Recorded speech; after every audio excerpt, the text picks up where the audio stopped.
Oi, pessoal. Hoje nós vamos trabalhar com o recurso de agravo interno e o recurso de embargos de declaração, tá? Então, nós vamos começar primeiro com o recurso de agravo interno e aí quem quiser, então, abre o código no artigo 1021. Vocês vão ver que no código só tem um artigo trabalhando com esse recurso. Então, o agravo interno, ele é um recurso que nós já estamos num Tribunal de Justiça.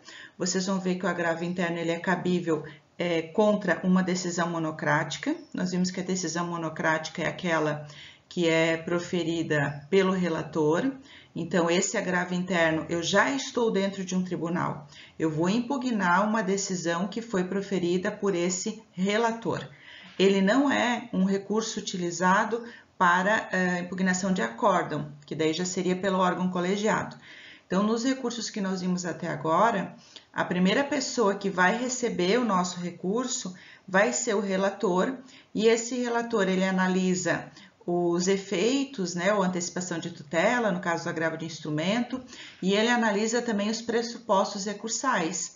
E quando há necessidade, esse relator intima o agravante, o apelante, ou seja, a parte que recorreu, para que complemente o pagamento do preparo, pague o preparo em dobro, junte algum documento que ficou faltando.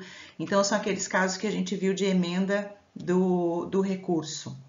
Então, primeira coisa é isso, é identificar que o agravo interno ele é um recurso cabível de decisões monocráticas.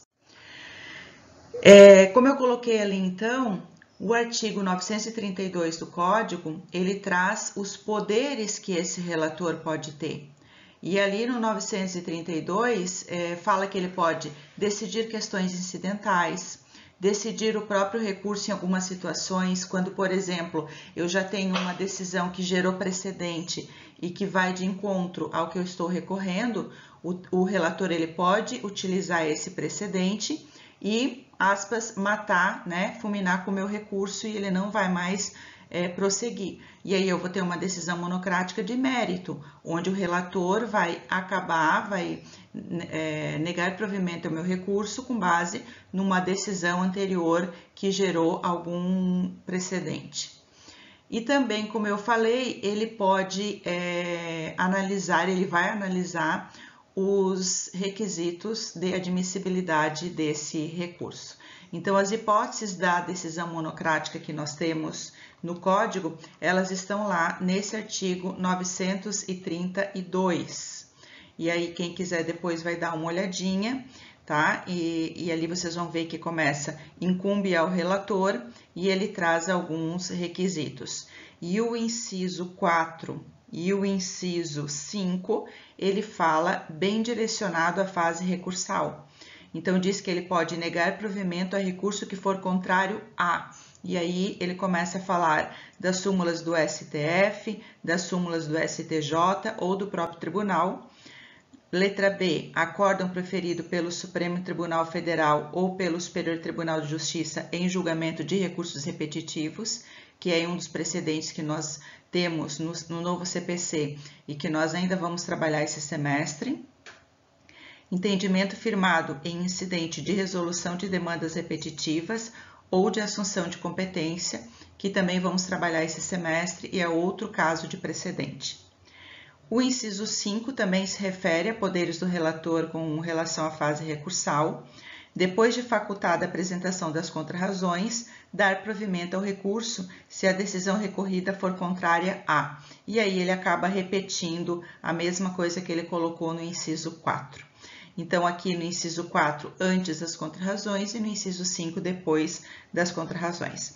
Então, são poderes do relator, que pode, como eu falei, terminar com o meu recurso já nessa fase inicial. E se por acaso eu perdi e eu quero, então, recorrer dessa decisão monocrática, eu vou me utilizar do recurso de agravo interno, tá? Então, é o recurso daí que nós estamos trabalhando agora. O prazo para interposição do agravo interno, ele é o mesmo prazo dos outros recursos, vai ser o prazo de 15 dias, contados, então, da intimação daquela decisão monocrática. Esse agravo interno, ele tem esse nome, né? Antes na verdade, ele nem estava previsto dentro do Código de Processo Civil, embora ele tinha uma previsão nos regimentos internos dos tribunais. Então, embora eu não tinha no CPC, eu ia no regimento interno dos tribunais e eu encontrava a possibilidade do agravo interno. E aí ficou esse nome para distinguir do agravo de instrumento, agravo interno, porque é regulamentado pelo regimento interno do tribunal que a gente vai utilizar ele. E esse agravo interno, se vocês olharem, como eu falei, no Código de Processo Civil, nós só temos um artigo tratando dele. Então, quer dizer que se eu precisar de mais informações de procedimento e não está dentro do CPC, eu vou encontrar no regimento interno do tribunal que eu estou trabalhando. Então, se eu estiver fazendo um agravo interno no Tribunal de Justiça de Santa Catarina, eu vou no regimento interno do TJSC, no Supremo da mesma forma, no Superior da mesma forma, nos TRFs da mesma forma. Então, os regimentos internos, eles acabam complementando o procedimento sobre o agravo interno. Então, o pagamento do preparo do agravo, ele é estabelecido conforme o regimento interno. Tem regimentos internos que exigem o pagamento do preparo, outros não. Por exemplo, o TJSC não pede pagamento do preparo por agravo interno. Então, a gente só vai fazer o recurso, protocola, e aí temos o julgamento sem necessidade de pagar custas nenhuma. O juízo de interposição e o juízo de julgamento. Muito bem. O nosso recurso, nesse momento, ele está com o relator. Então, o endereçamento do agravo interno, ele vai para o relator. Então, é o próprio relator que recebe aquele agravo interno e, recebendo esse agravo interno, ele vai marcar uma sessão de julgamento do órgão colegiado, porque lembra que eu tenho mais 2 vogais, ou se for nos tribunais superiores, eu tenho mais 4, que são 5 ministros que julgam no STJ e no STF. Então, o juízo de interposição vai ser perante o relator e o juízo de julgamento vai ser pelo órgão colegiado. Então, vamos supor que o relator inadmitiu o meu recurso, alegando que a parte era ilegítima. Eu fiquei inconformada, faço o agravo interno, direciono esse agravo interno para o relator marca uma sessão de julgamento para os outros 2 vogais conhecerem desse meu agravo interno, eles decidem sobre a legitimidade ou não, né, o que foi julgado e a minha alegação no agravo interno, e eles vão decidir se o meu recurso vai continuar ou se o meu recurso não vai continuar. Mas naquele agravo interno, a decisão vai ser com relação à legitimidade. Não vamos analisar o mérito, nós vamos ficar com relação à legitimidade daquela parte, né, que interpôs, então, esse recurso. Depois desse julgamento, então, desse acórdão por esse órgão colegiado, o recurso volta para o relator novamente, se eles decidirem que o recurso vai continuar, e aí vão marcar uma outra sessão de julgamento do mérito, então, daquele recurso principal. Vamos supor que a decisão monocrática foi gerada num recurso de apelação, então, se eu ganhar o agravo interno, o recurso de apelação vai continuar. E aí vai ser marcada uma nova data para o julgamento desse recurso de apelação. A possibilidade de juízo de retratação do relator. Como eu estou falando de uma decisão monocrática, a decisão monocrática ela pode ser modificada a qualquer momento, desde que tenha fundamentação, tal qual como acontece com a decisão interlocutória. Na decisão interlocutória, eu vou poder modificar, o juiz pode fazer a modificação, e nós vimos que com relação à sentença, o juiz só pode fazer a modificação se a parte apelar e tiver previsão legal para tanto, que nós vimos lá, por exemplo, no caso do indeferimento da petição inicial, se eu fizer o recurso de apelação, o juiz teria até 5 dias para se retratar sobre aquela sentença. Os requisitos do agravo interno impugnação específica dos fundamentos da decisão. Eu não posso fazer uma impugnação genérica.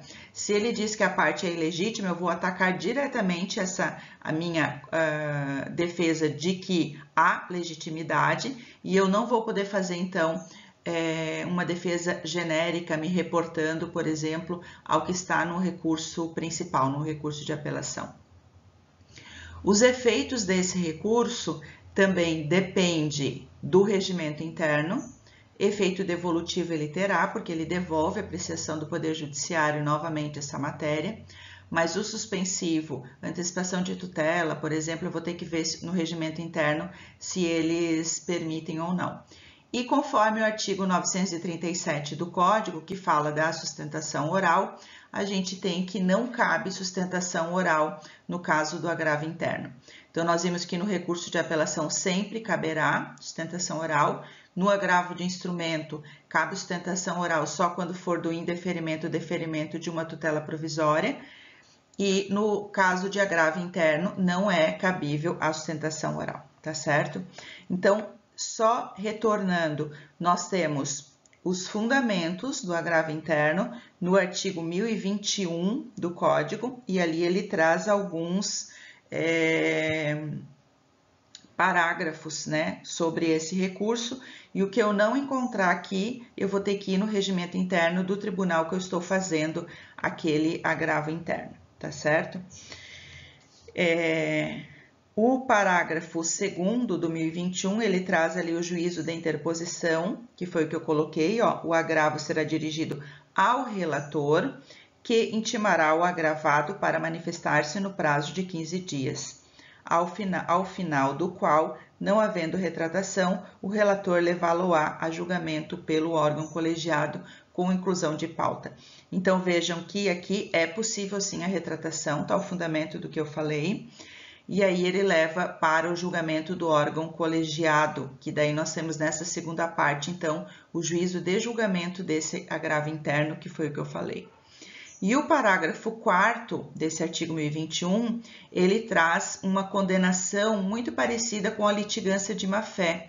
Quando ficar, então, verificado que aquele agravo interno foi utilizado de forma meramente protelatória. Então, ó, quando o agravo interno for declarado manifestamente inadmissível ou improcedente em votação unânime, o órgão colegiado em decisão fundamentada condenará a pagar ao agravado multa fixada entre 1% e 5% do valor atualizado da causa, tá?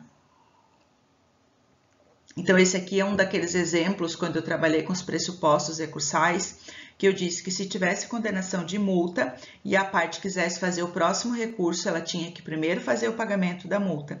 Então, aqui nós temos um exemplo da possibilidade da fixação de uma multa, no caso do agravo interno, e se eu quiser depois fazer o próximo recurso dessa decisão, né, além do agravo interno, eu primeiro tenho que fazer o pagamento dessa multa, senão falta algum dos pressupostos de admissibilidade, que a gente viu, então, no início do semestre, tá certo?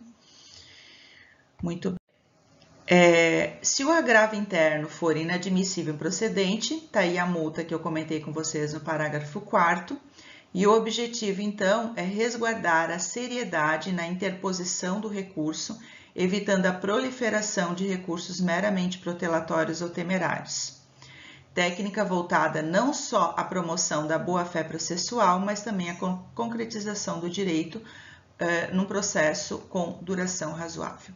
Então, para que realmente inibam aqueles que queiram usar dessa fase recursal de forma meramente protelatória. O próximo recurso, então, da aula de hoje vai ser os embargos de declaração, e aí ele está no artigo 1022 até o artigo 1026. Então, vejam que já é bem mais amplo, né, o fundamento legal no Código de Processo Civil sobre os embargos de declaração. Então, esse recurso dentro daquele conceito que nós vimos de recurso, é um recurso que visa aprimorar uma decisão judicial. Ele não vem em si, a essência dele não é modificar a decisão, muitas vezes ela vai gerar essa modificação, mas nem sempre ela vai só aprimorar, ou porque a decisão ficou confusa, ou porque ela foi omissa, ou porque ela é contraditória. Então, os embargos de declaração, tá ali o fundamento que eu acabei de falar, é legal vocês acompanharem com o código, né, para a gente poder verificar os pontos aqui.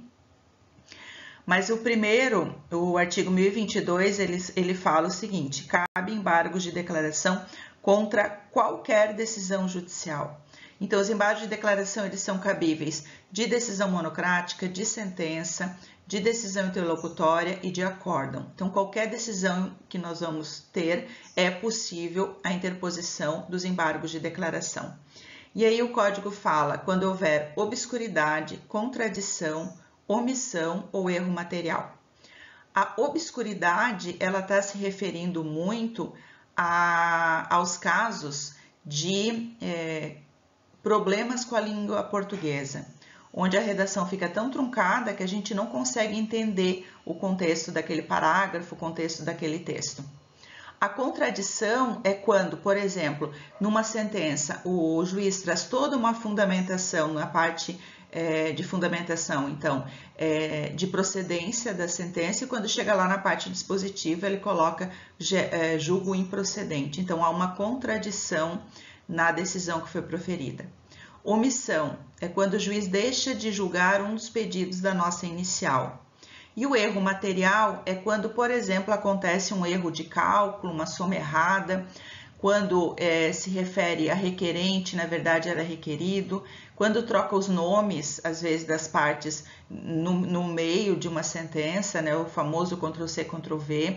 Então, erro material são esses erros que nós podemos consertar de uma simples leitura, a gente já consegue perceber, tá? Então, o objetivo desses embargos de declaração é esclarecer, complementar e aperfeiçoar as decisões judiciais. Ele não visa nem a revisão, nem a anulação dessas decisões, e sim um aprimoramento. Então, como eu expliquei, aqui eu deixei separadinho o que significa cada uma das hipóteses de ocorrência do artigo 1022, e na sequência, que eu vou deixar uma atividade para vocês, eu vou deixar algumas decisões que têm problemas para a realização de embargos de declaração e vocês vão me identificar se vocês alegariam obscuridade, contradição, omissão ou erro material. Porque o mais complicado, quando a gente pega uma decisão e quer fazer um embargo de declaração, é no que eu vou trazer a minha fundamentação. E eu vou ter que ir lá no 1022 e trazer ou a fundamentação no inciso 1, ou no inciso 2, ou no inciso 3 do CPC. Então, obscuridade, como eu falei, falta de clareza no desenvolvimento das ideias que norteiam a fundamentação da decisão. A concatenação do raciocínio e a fluidez das ideias vêm comprometidas, porque expostas de maneira confusa, lacônica ou com redação mal feita. Então, ele trabalha com erros gramaticais, de sintaxe, concordância ou outros capazes de prejudicar a sua interpretação. Como eu falei, então, o texto fica truncado, a gente não consegue identificar e compreender o que está sendo trazido ali. A contradição gera dúvida no raciocínio do magistrado, falta de clareza decorrente da justaposição de fundamentos antagônicos, seja com outros fundamentos, com a conclusão, que foi o exemplo que eu dei com a parte dispositiva, com o relatório ou até mesmo na ementa da decisão. A omissão é a falta de manifestação expressa sobre algum ponto ou questão sobre o qual deveria se pronunciar o juiz de ofício ou a requerimento, muito ligado então aos pedidos da inicial, que são aqueles pedidos que norteiam o andamento do processo. E o erro material, então, é um erro de cálculo, um erro aritmético, inexatidão material, um erro na redação da decisão, um erro no nome da pessoa, um erro entre requerente e requerido, trocou na hora que está fazendo a redação. Então, são bem pontuais de identificar os erros materiais. As características, então, dos embargos de declaração. A primeira característica que nós vimos é que ele é o único recurso previsto no CPC que tem um prazo diferenciado. Para a interposição dos embargos de declaração, nós temos o prazo de 5 dias.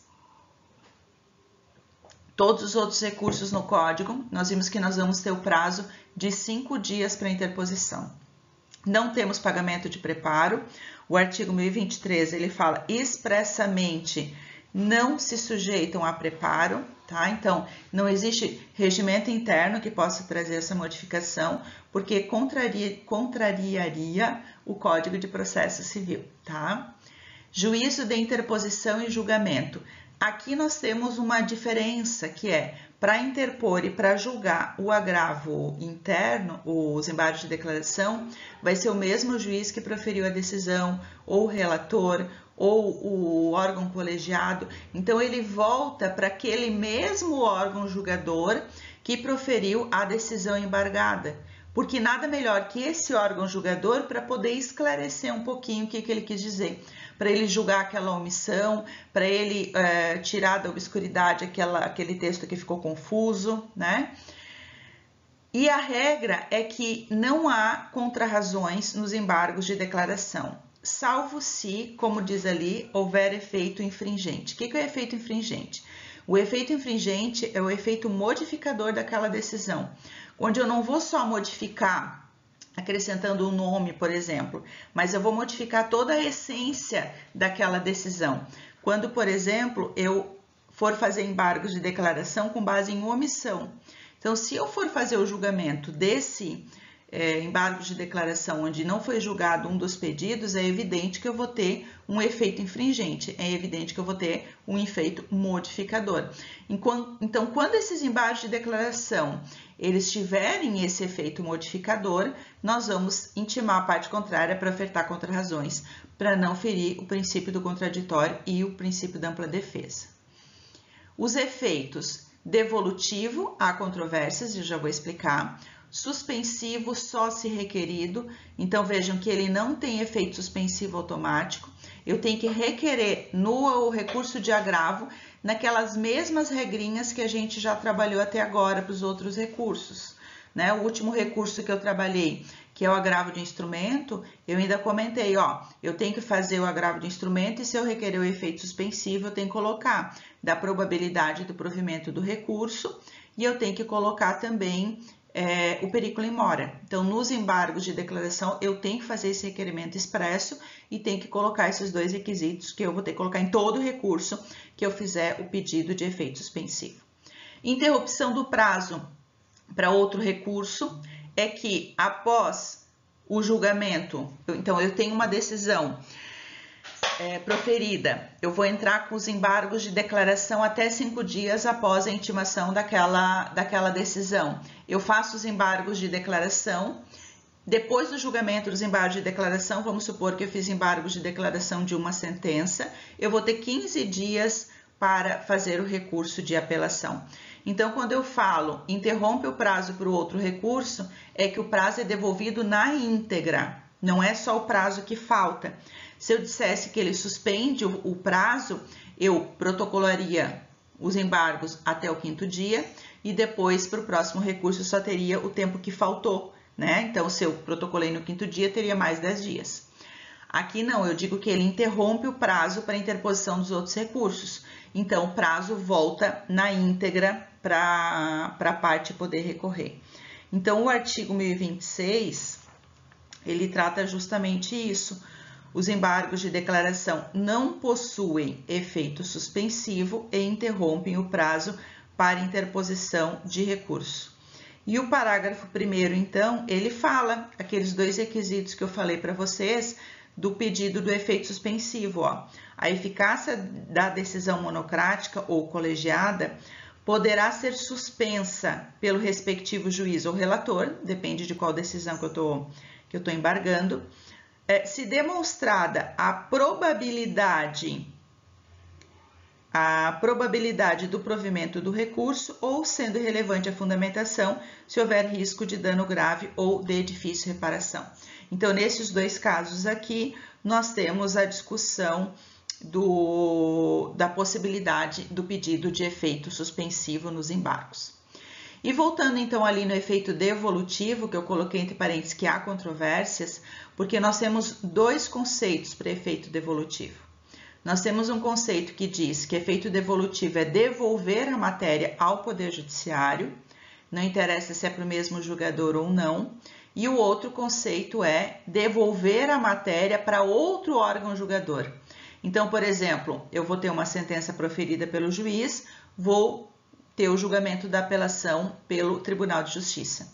Então, quem entende que efeito devolutivo é devolver para outro órgão julgador, vai me dizer que os embargos de declaração é o único recurso que não tem efeito devolutivo. Agora, aqueles que entendem que efeito devolutivo é devolver a matéria ao Poder Judiciário, não interessa se é para o mesmo órgão julgador ou não, aí nós vamos entender que tem efeito devolutivo sim.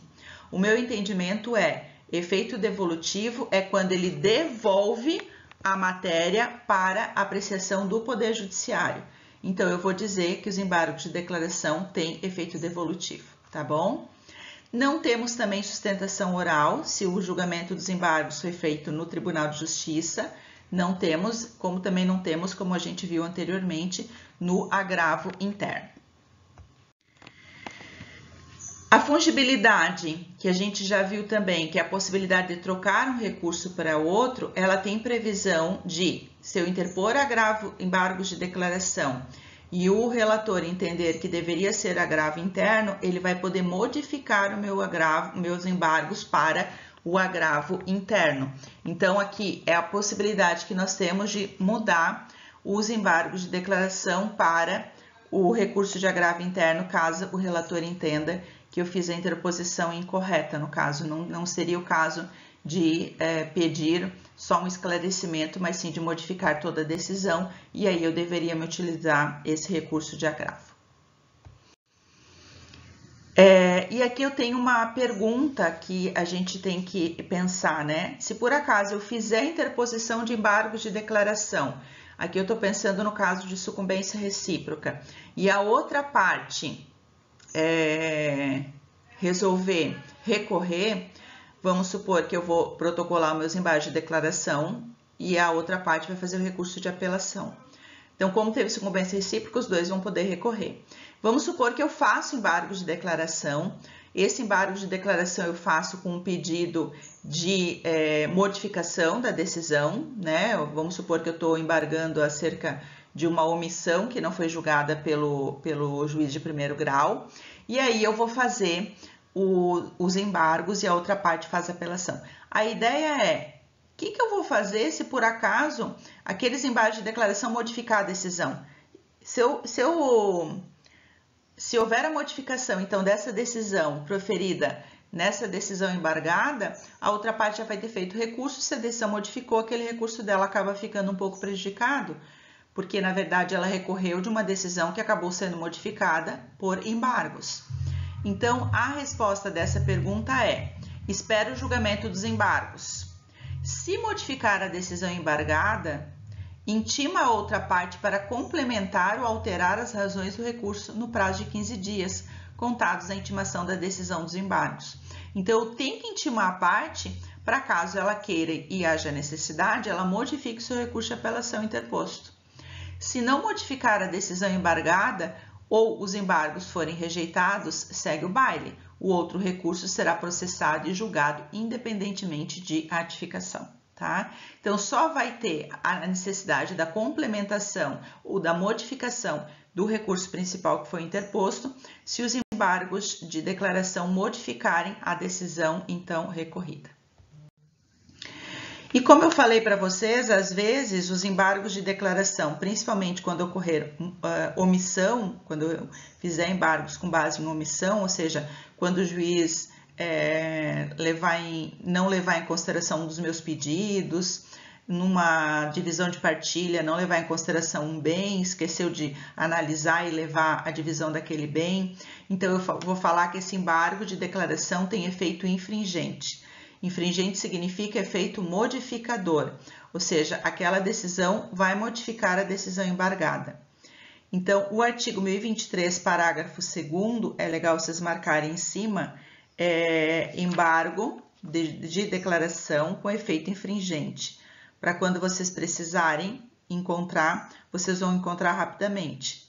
O juiz intimará o embargado para querendo manifestar-se no prazo de 5 dias sobre os embargos opostos, caso seu eventual acolhimento implique a modificação da decisão embargada.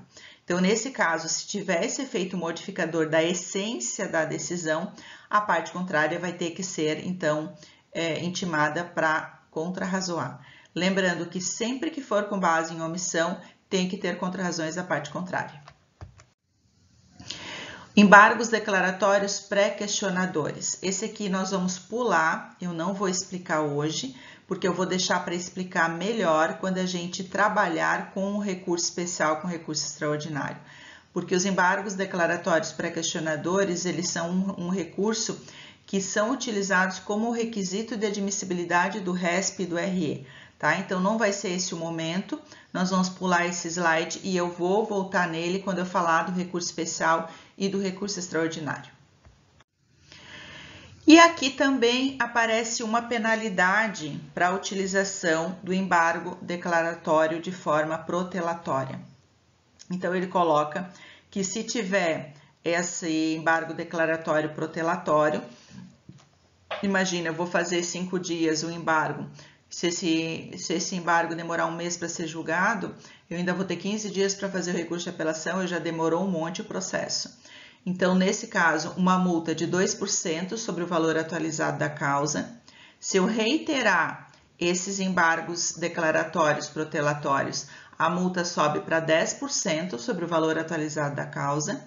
E se reiterar, se os 2 primeiros, então, forem considerados protelatórios, não serão mais admitidos novos embargos. Então, a previsão que nós temos é de 3 sanções com relação ao embargo declaratório protelatório nos parágrafos 2º, 3º e 4º do Código de Processo Civil, tá? E aqui, então, nós temos as análises que nós vamos fazer das decisões para identificar se elas possuem obscuridade, contradição, erro material ou omissão. E aí eu vou depois explicar rapidamente para vocês no material didático o que vocês vão poder fazer, tá? Na aula ao vivo eu vou explicar, mas eu já deixei aqui as 3 decisões que nós vamos então analisar nessa fase. Então, agora todo mundo vai pegar o Código de Processo Civil, que nós vamos fazer algumas marcações no código acerca dos embargos de declaração para grifar e ser mais fácil da gente localizar depois, tá? Então, o artigo 1022, podem escrever em cima, casos de ocorrência. Casos de ocorrência dos embargos de declaração. Então, para eu fazer embargo de declaração, eu vou ter que fundamentar num desses casos aqui. O artigo 1023, grifem ali o prazo de 5 dias. Os embargos serão postos em 5 dias, que é uma diferenciação que nós temos, então, com relação aos outros recursos. O 1023, parágrafo 2º, foi o que eu falei anteriormente. Efeito infringente dos embargos, né? É o embargo declaratório com efeito modificador. Então, coloca lá, efeito infringente, parágrafo 2º, 1023. O artigo 1024, parágrafo 3º, ele fala fungibilidade, que é aquele caso, então, que o órgão julgador conhecerá dos embargos de declaração como agravo interno, se entender ser este o recurso cabível, desde que determine previamente a intimação do recorrente para, no prazo de 5 dias, complementar as razões recursais de modo a ajustá-las às exigências do 1021, parágrafo 1º, que é o artigo que fala ali do agravo interno. Então, 1024, parágrafo 3º, fungibilidade. O 1025, que é o que eu pulei, mas vocês já vão colocar ali, pré-questionamento. Escrevam em cima do 1025, pré-questionamento. E eu vou explicar ainda isso quando eu falar do recurso especial, do recurso extraordinário. 1026, parágrafo 1º, escrevam efeito suspensivo. Então, nós vimos que os embargos de declaração, eles não têm efeito suspensivo automático, ele tem que ser requerido, então escrevam em cima efeito suspensivo. E o parágrafo 2º é embargos protelatórios, que são as penalidades que a gente tem no caso de utilizar desse recurso meramente para ganhar mais tempo. Muito bem, meus queridos, hoje nós ficamos por aqui com o conteúdo do agravo interno e dos embargos de declaração e depois a gente segue com a nossa aula ao vivo para fazer as complementações. Um grande abraço a todos.